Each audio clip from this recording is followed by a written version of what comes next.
कई बार ऐसा भी देखा जाता है कि बेबी पेट में ही खराब हो जाता है, 7 मंथ्स, 6 मंथ्स या कई बार कंप्लीट 9 मंथ्स में भी ये प्रॉब्लम हो जाती है। तो ये सिचुएशंस क्यों आती है? देखिए, बहुत सारी रीज़न्स हो सकते हैं, कुछ कॉम्प्लिकेटेड प्रेगनेंसीज़ होती हैं, जैसे वो पेशेंट्स जिनका बीपी बहुत ज़्यादा शूटेड अप है, ठीक है? या फिर कंट्रोल नहीं हो रहा है दवाइयों से, उनके बेबीज़ को रिस्क रहता है आपका कि आगे चल के उनके बेबीज़ जो हैं, उनको ब्लड फ्लो अच्छा ना जाए, उनकी ऑक्सीजन कम हो जाए, वो ग्रोथ रिटार्डेड हो, तो ऐसे बच्चे are at the increase risk of still births, ठीक है?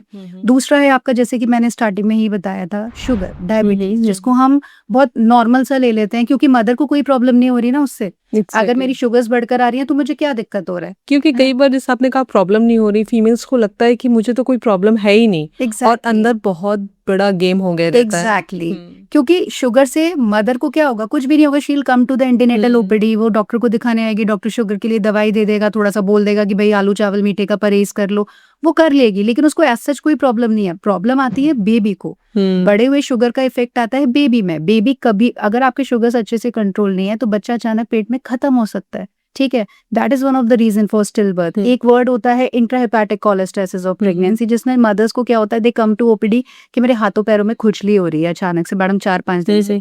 हम उनका लिवर टेस्ट कराते हैं, उनके लिवर एंजाइम्स काफी बढ़ के आते हैं, हम दवाई देते हैं, खुजली कंट्रोल हो जाती है काफी पेशेंट्स की, कुछ की नहीं भी होती, लेकिन वो बीमारी is a very high risk factor for still birth. हम पेशेंट को समझाते हैं भाई बेबी मूवमेंट्स का आपको सबसे ज्यादा ध्यान रखना है। आपको ऐसे नहीं होना कि भाई कि चलो नहीं घूम रहा तो कल चली जाऊंगी, no, you have to be vigilant. तो बहुत सारी ऐसी कंडीशंस होती हैं मेडिकल जिसमें कि रिस्क इंक्रीज हो जाता है बच्चे का पेट में खत्म होने का। तो ऐसे तो कुछ केसेस भी आपके पास आते होंगे जो पेशेंट अवॉइड कर देते होंगे और जिनके साथ ऐसी परिस्थितियां हो जाती होगी। बिल्कुल, मैंने तो इवन अभी थोड़े टाइम पहले ही एक केस ऐसा देखा है अपनी ओपीडी में। वो पेशेंट जो थी हमें स्टार्टिंग में दिखाने आई थी, फर्स्ट 3 मंथ्स ऑफ प्रेगनेंसी में।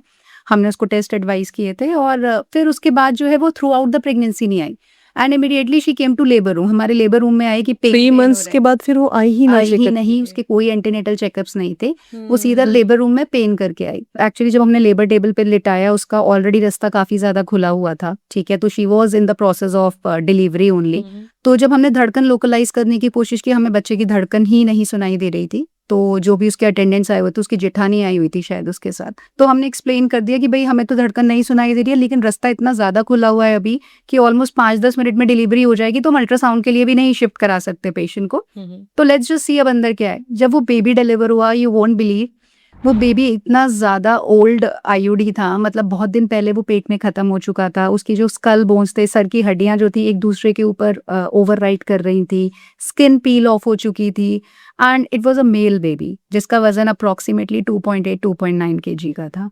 तो दैट इज अ वेरी बहुत ही ज्यादा ऐसी सिचुएशन हो जाती है कि आप पेशेंट जो बेचारी लेबर टेबल पे लेटी हुई है उसको क्या बताओ कि अब बच्चा नहीं है, तो जो इस उम्मीद के साथ लेटी है कि अब मेरा बच्चा मेरी गोद में आएगा। और उसके पहले 2 डॉटर्स थी और जब थोड़ा सा पेशेंट स्टेबल हुई, बाहर आई, हमने पूछा उसको सब, जब उसको पता चला तो इमोशनली शी वॉज ब्रोकन बेचारी। तो जब हमने पूछा तो आप आए क्यों नहीं, आपने कहीं दिखाया नहीं, तो शी टोल्ड कि मैं ना दिल्ली में अपने बच्चों के साथ रहती हूँ, मेरी जेठानी ऊपर वाले घर में रहती है और हम नीचे रहते हैं और मेरे हस्बैंड ना बाहर काम करते हैं, तो क्या कहते हैं, तो मैं इतनी फ्रीक्वेंटली विजिट नहीं कर पाती हॉस्पिटल। तो मैंने सोचा सब कुछ सही चल रहा है। एक दिन मैंने अपने घर वालों को बोला भी 9वें महीने में कि मेरे को बच्चे की हरकत ना सही नहीं लगती। I talk to my mother in law on the phone, she said अरे ऐसा कुछ नहीं होता, कुछ खा पी के चेक कर ले और सब कुछ सही है। कह रही फिर मुझे भी एक आध बार मूव हो गया बच्चा, तो मैंने भी फिर ध्यान नहीं दिया। तो बेसिकली क्या है, वो एंटीनेटल चेकअप नहीं करा पा रही थी। फिर वो अपने शायद उसके फादर एक्सपायर हो गए थे, वो वहां चली गई, उसने वहां भी अवॉइड कर दिया, किसी डॉक्टर को नहीं दिखाया। जब अचानक से उसे वापस आके पेन्स उठे तब जाके उसने जेठानी को कहा कि अब अनकंट्रोलेबल पेन हो रहा है, प्लीज मुझे डॉक्टर के पास भेजो। नॉर्मली मदर इन लॉ को लगा होगा कि तुमने ठीक से खाना नहीं खाया, इसलिए बच्चा हरकतें नहीं कर रहा है, तो तुम खा लोगे तो उसे एनर्जी मिलेगी, तो मूवमेंट्स स्टार्ट हो जाएंगे। True, yes. तो उस टाइम में बच्चा कहीं ना कहीं धीरे धीरे मतलब वो अंदर बीमार पड़ रहा था, ये कह सकते हैं हम, जिससे उसकी मूवमेंट्स धीरे धीरे कम हुई और एक दिन बच्चा अंदर खत्म हो गया, मदर को पता नहीं चला। और जब उसको लेबर पेन्स आए तब उसने अप्रोच किया, उसने तब भी बॉदर नहीं किया कि चलो मैं एक बार जाके दिखा लेती हूँ, क्योंकि हस्बैंड्स भी महीने, उसका जो हस्बैंड था वो भी वो कहती कि महीने या 2 महीने में एक बार आ रहा है।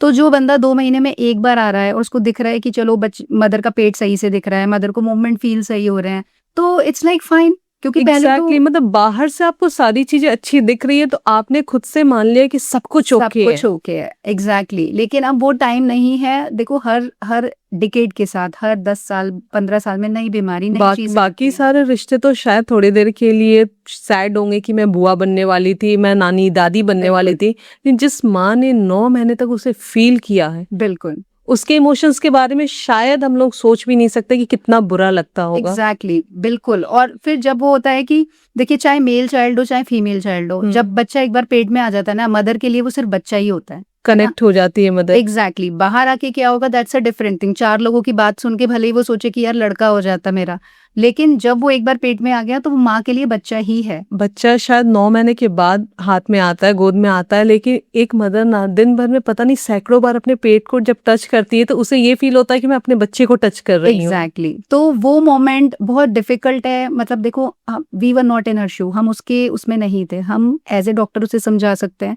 लेकिन जिस इमोशनल ट्रॉमा के थ्रू वो निकली होगी, है ना, वो शायद कोई नहीं समझ सकता, ना वो किसी को समझा सकती। सब काउंसिल कर देंगे, कोई बात नहीं, चलो किस्मत में यही लिखा था, लेकिन वो जो पेन है ना, वो दिमाग में रह जाता है। और सबसे बड़ी बात है कि हुआ क्यों, इसके लिए कौन कौन रेस्पॉन्सिबल है। एग्जैक्टली सबसे पहले तो वो पिता रेस्पॉन्सिबल है कि उसने ऐसी सिचुएशन में अपनी वाइफ को अकेले छोड़ा, टाइम से उसका चेकअप नहीं हुआ,